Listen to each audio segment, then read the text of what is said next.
प्रश्न 1। सीमांत उपयोगिता ज्ञात करने का सूत्र लिखिए। उत्तर सीमांत उपयोगिता ज्ञात करने का सूत्र 2a/q। प्रश्न 2। गिफिन वस्तुएं क्या होती हैं? उत्तर गिफिन वस्तुएं वह वस्तुएं होती हैं जिनकी मांग उपभोक्ता की आय बढ़ने से घट जाती है तथा आय में कमी आने पर इन वस्तुओं की मांग बढ़ जाती है, जैसे मोटा अनाज, मोटा कपड़ा आदि। प्रश्न 3। सीमांत उपयोगिता क्या है? उत्तर किसी वस्तु की एक अतिरिक्त इकाई के प्रयोग से जो अतिरिक्त उपयोगिता मिलती है उसे सीमांत उपयोगिता कहते हैं। प्रश्न 4। बजट रेखा किसे कहते हैं? प्रश्न 5। उपभोक्ता के बजट सेट से आप क्या समझते हैं?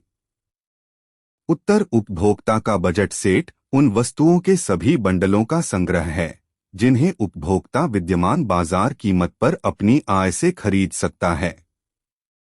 उत्तर वह रेखा जिस पर स्थित विभिन्न बंडलों की लागत उपभोक्ता की आय के बराबर होती है बजट रेखा कहते हैं। प्रश्न 6। सामान्य वस्तु से आप क्या समझते हैं? उत्तर सामान्य वस्तुएं ऐसी वस्तुएं हैं जिनका आय प्रभाव धनात्मक तथा कीमत प्रभाव ऋणात्मक होता है। स्थानापन्न वस्तुओं के 2 उदाहरण लिखिए। उत्तर स्थानापन्न वस्तुएं वे हैं जो एक दूसरे के बदले एक ही उद्देश्य के लिए प्रयोग की जा सकती हैं, जैसे कोका कोला और पेप्सी कोला। प्रश्न 8। पूरकों को परिभाषित कीजिए। ऐसी 2 वस्तुओं के उदाहरण दीजिए जो एक दूसरे के पूरक हैं। प्रश्न 9। उपभोक्ता व्यवहार का अध्ययन कहाँ किया जाता है? उत्तर उपभोक्ता व्यवहार का अध्ययन व्यष्टि अर्थशास्त्र में किया जाता है। प्रश्न 9। गोसेन का प्रथम नियम कौन सा है? उत्तर सीमांत उपयोगिता ह्रास नियम है। अथवा पूरक वस्तुओं के 2 उदाहरण लिखिए। उत्तर पूरक वस्तुएं वे हैं जो किसी आवश्यकता को संयुक्त रूप से संतुष्ट करती हैं, जैसे पेन व स्याही, कार व पेट्रोल। उपयोगिता का संबंध किससे होता है? उत्तर उपयोगिता का संबंध वस्तु से होता है। प्रश्न 13। कुल उपयोगिता से क्या अभिप्राय है? उत्तर कुल उपयोगिता संतुष्टि की वह मात्रा है जो किसी वस्तु की निश्चित मात्रा के उपभोग से प्राप्त होती है। प्रश्न 14। बजट रेखा का समीकरण लिखिए। उत्तर बजट रेखा का समीकरण x + py। प्रश्न 15। मांग वक्र का ढाल सामान्यतः कैसा होता है? उत्तर ऋणात्मक। प्रश्न 16। उपयोगिता की विशेषताएं लिखिए। उत्तर उपयोगिता की प्रमुख विशेषताएं निम्नांकित हैं। आय उपयोगिता एक मनोवैज्ञानिक धारणा है। उपयोगिता का कम या अधिक होना उपभोक्ता की मानसिक दशा पर निर्भर करता है। 2 उपयोगिता व्यक्तिपरक होती है जो विभिन्न व्यक्तियों के लिए भिन्न भिन्न होती है। एक ही वस्तु की उपयोगिता सभी व्यक्तियों के लिए एक समान नहीं होती। 3 उपयोगिता का विचार सापेक्षिक है क्योंकि उपयोगिता समय और स्थान के साथ परिवर्तित होती रहती है। गर्म कपड़ों की जाड़ों के मौसम में उपयोगिता है जबकि उसी कपड़े की गर्मी में कोई उपयोगिता नहीं है। 4 उपयोगिता नैतिक सिद्धांतों से प्रभावित नहीं होती। यदि किसी व्यक्ति विशेष को किसी सामाजिक कुकृत्य जैसे चोरी, डकैती, हत्या, बलात्कार आदि कार्यों में उपयोगिता मिलती है तब यह कार्य तथा इन कार्यों में प्रयोग होने वाली वस्तुएं उस व्यक्ति के लिए उपयोगी है। प्रश्न 17। मांग में संकुचन एवं मांग में कमी में अंतर लिखिए। उत्तर मांग में संकुचन एवं मांग में कमी में प्रमुख अंतर निम्नलिखित हैं। मांग में संकुचन। 1 मांग में संकुचन से तात्पर्य अन्य बातें समान रहने पर वस्तु की कीमत बढ़ जाने के कारण उसकी मांग में होने वाली कमी से है। 2 मांग में संकुचन के अंतर्गत चलन एक ही मांग वक्र पर नीचे बिंदु से ऊपर बिंदु की ओर होता है। 3. मांग में संकुचन कीमत प्रभाव का फलन। मांग में कमी। 1. मांग में कमी से तात्पर्य कीमत के अतिरिक्त अन्य कारणों जैसे आय में कमी, फैशन में परिवर्तन आदि के फलस्वरूप मांग में होने वाली कमी से है। 2. मांग में कमी के अंतर्गत मांग वक्र का खिसकाव नीचे की ओर होता है। 3. मांग में कमी अन्य कारणों का प्रभाव है। प्रश्न 18। उपभोक्ता संतुलन की मान्यताएं लिखिए। उत्तर। उपभोक्ता संतुलन की मान्यताएं। 1. अधिकतम संतुष्टि की प्राप्ति। उपभोक्ता एक विवेकशील प्राणी है, वह दो वस्तुओं को खरीदकर अपनी अधिकतम संतुष्टि को प्राप्त करता है। 2. विश्लेषण के दौरान उपभोक्ता की रुचि एवं आदत में कोई परिवर्तन दृष्टिगोचर नहीं होता है।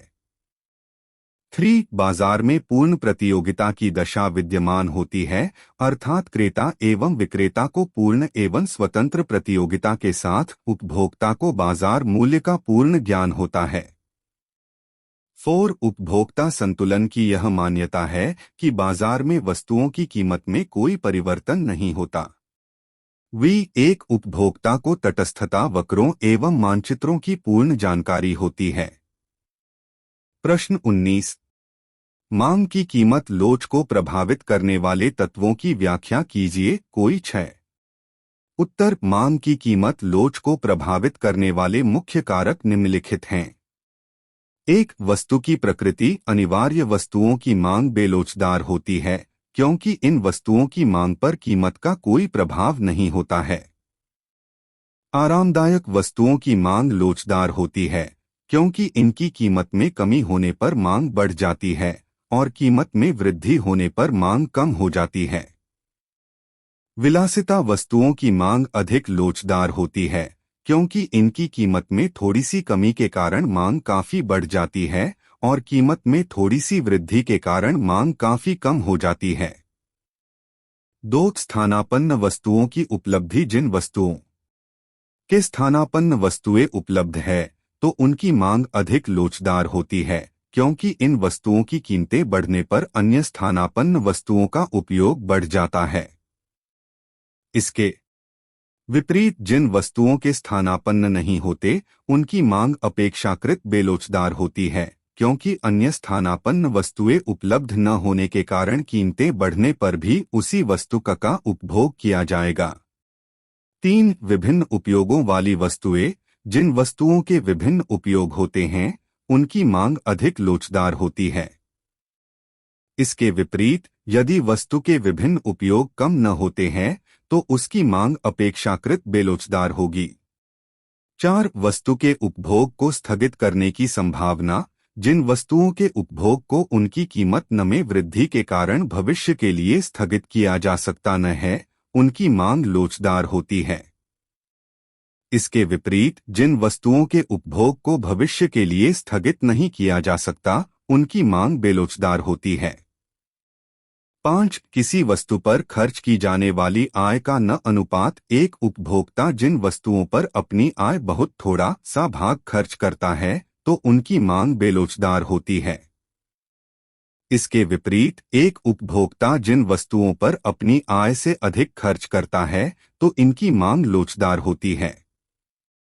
6. उपभोक्ता की आर्थिक स्थिति। प्रायः धनी वर्ग के व्यक्तियों के लिए मांग बेलोचदार होती है, क्योंकि कीमत में थोड़ी सी वृद्धि का उन पर कोई विशेष प्रभाव नहीं पड़ता है।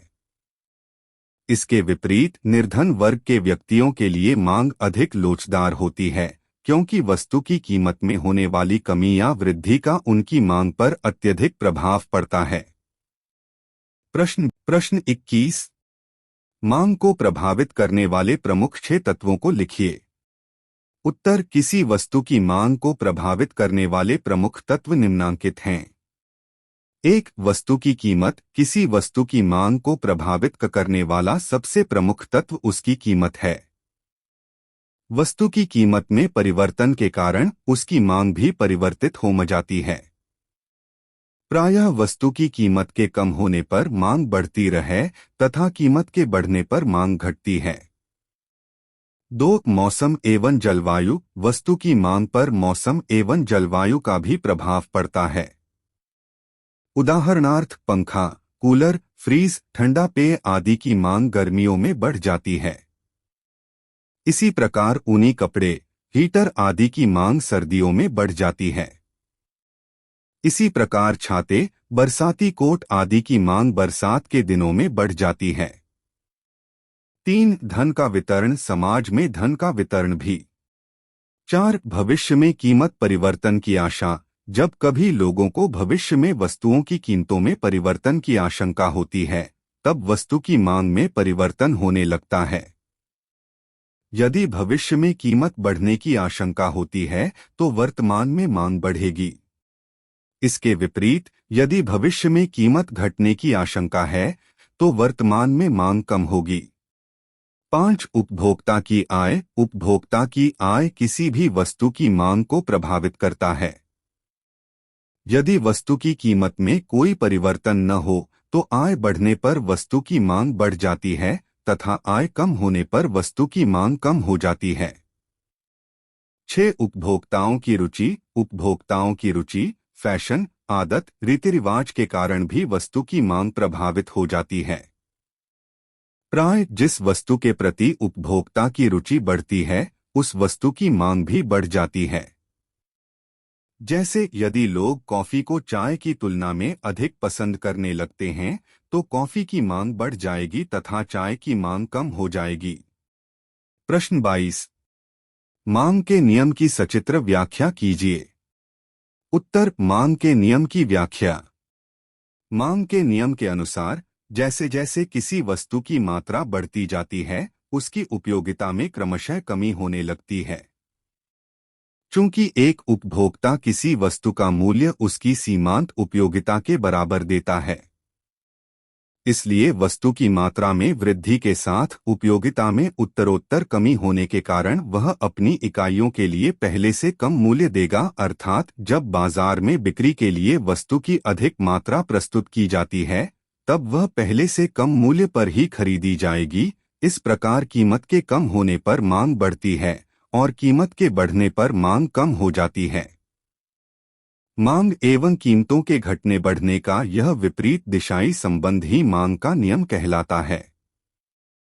उपर्युक्त तालिका से स्पष्ट है कि जैसे जैसे बाजार में सेब की कीमत 1 प्रति इकाई से बढ़ती जाती है वैसे वैसे सेब की मांग 30 इकाई से घटती जाती है। जब सेब की कीमत प्रति इकाई 1 है तब सेब की मांग 30 इकाई है, लेकिन जब सेब की कीमत बढ़कर 5 प्रति इकाई हो जाती है तब इसकी मांग कम होकर 10 इकाई हो जाती है। इससे स्पष्ट है कि वस्तु मात्रा में विपरीत संबंध होता है। रेखाचित्र द्वारा मांग के नियम का स्पष्टीकरण मांग के नियम के निम्न रेखाचित्र की सहायता से भी स्पष्ट किया जा सकता है। प्रस्तुत रेखाचित्र में ओ एक्स आधार रेखा पर सेब की मांगी गई मात्रा एवं ओ वाई लंब रेखा पर सेब की प्रति इकाई कीमत को दिखाया गया है। रेखाचित्र में डी मांग वक्र है। इस मांग वक्र में स्थित ए बिंदु यह बताता है कि जब सेब की कीमत 5 प्रति इकाई है तो सेब की मांग 10 इकाई है, लेकिन ई बिंदु पर जब सेब की कीमत घटकर 1 प्रति इकाई हो जाती है तो सेब की मांग बढ़कर 30 इकाई हो जाती है। प्रश्न 23। मांग के नियम के लागू होने के कारणों को लिखिए।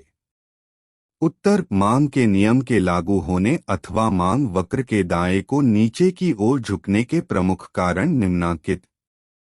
1. सीमांत उपयोगिता ह्रास नियम। मांग का नियम सीमांत उपयोगिता ह्रास नियम पर आधारित है। सीमांत उपयोगिता ह्रास नियम के अनुसार उपभोक्ता द्वारा वस्तु की जितनी अधिक इकाइयां क्रय की जाएंगी उन इकाइयों से मिलने वाली उपयोगिता क्रमशः घटती जाएगी, अतः वस्तु की कीमत के कम होने पर ही उपभोक्ता द्वारा वस्तु की मांग अधिक की जाएगी। इसी प्रकार यदि उपभोक्ता को वस्तु की कम इकाइयां प्राप्त होती है तो उस वस्तु की उपयोगिता उसके लिए अधिक होगी और वह वस्तु के लिए ऊंची कीमत देने को तैयार रहेगा। इस प्रकार सीमांत उपयोगिता ह्रास नियम के कारण मांग का नियम लागू होता है।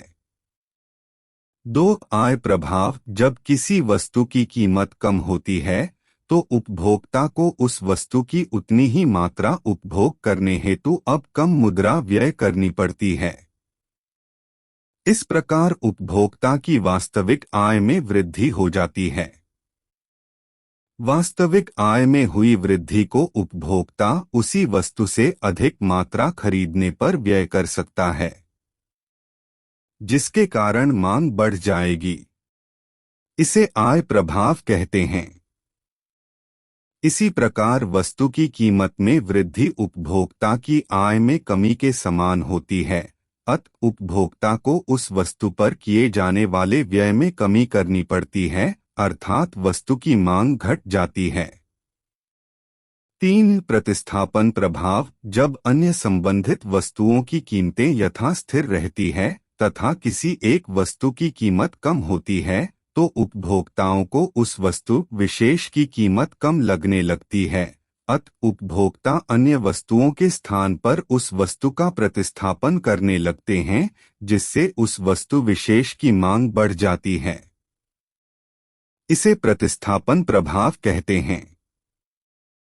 इसी प्रकार यदि एक वस्तु की कीमत बढ़ जाती है तथा अन्य संबंधित वस्तुओं की कीमतें यथास्थिर रहती है तो उपभोक्ता उस वस्तु के स्थान पर अन्य वस्तुओं का प्रयोग करने लगते हैं तथा उस वस्तु की मांग घट जाती है।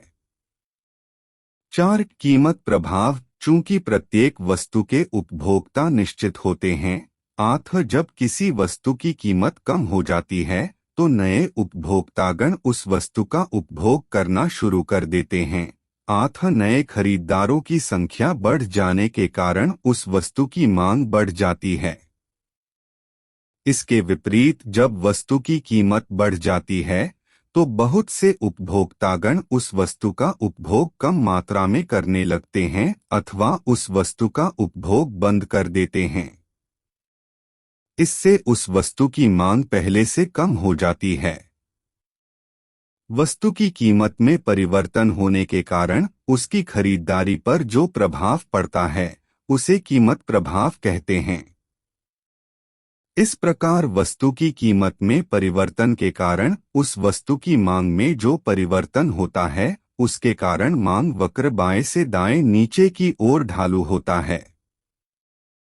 5, वस्तु के वैकल्पिक प्रयोग। प्रत्येक वस्तु के अनेक प्रयोग होते हैं।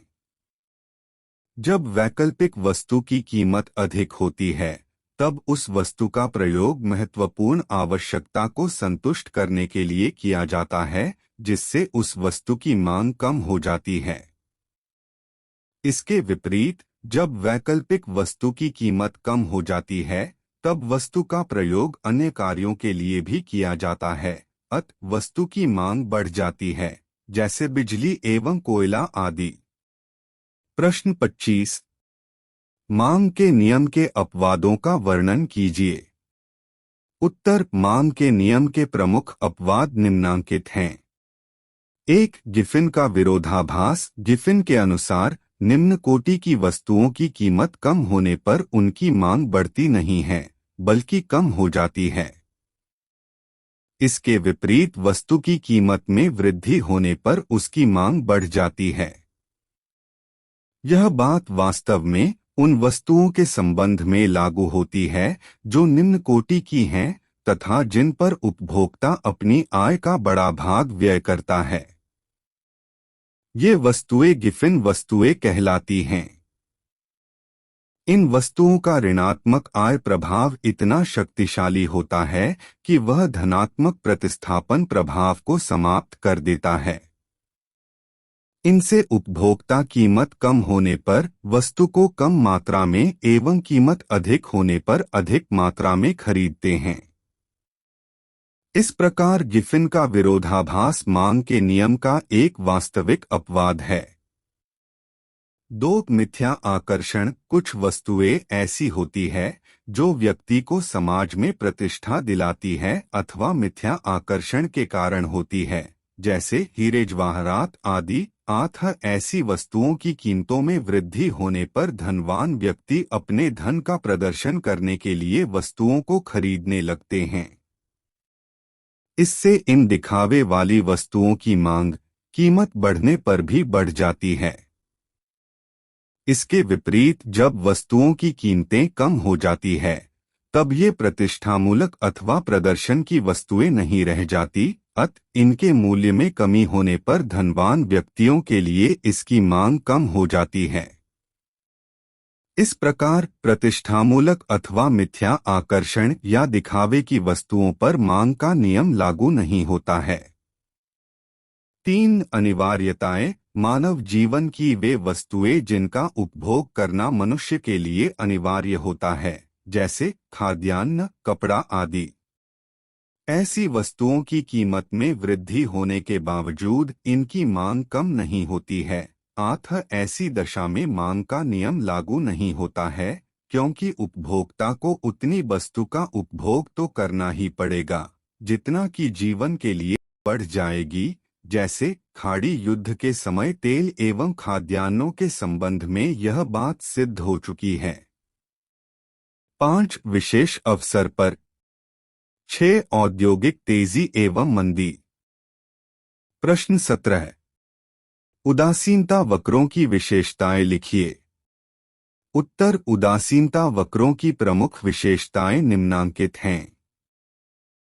उदासीनता वक्र बाएं से दाएं नीचे गिरता हुआ होता है, अर्थात उदासीनता वक्र का ढाल ऋणात्मक होता है। 2 उदासीनता वक्र मूल बिंदु की ओर उन्नतोदार होता है, क्योंकि सीमांत प्रतिस्थापन की दर घटती हुई होती है। 3 ऊंचा उदासीनता वक्र नीचे उदासीनता वक्र की तुलना में ऊंचे संतुष्टि स्तर को बताता है। 4 उदासीनता वक्र कभी भी किसी अक्ष को स्पर्श नहीं करते। एक ही उपभोक्ता के 2 उदासीनता वक्र एक दूसरे को कभी नहीं काटते। 6 उदासीनता वक्रों का समानांतर होना आवश्यक नहीं है।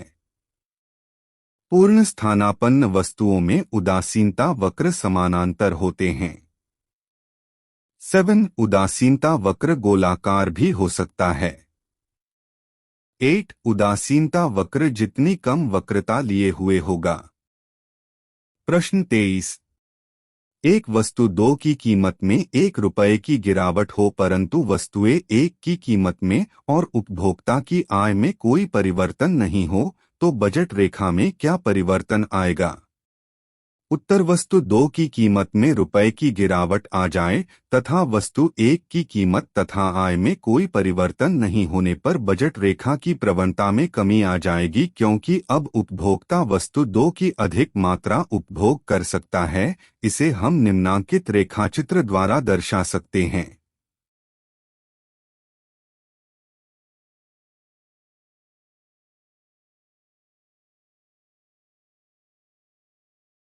धन्यवाद विद्यार्थी साथियों।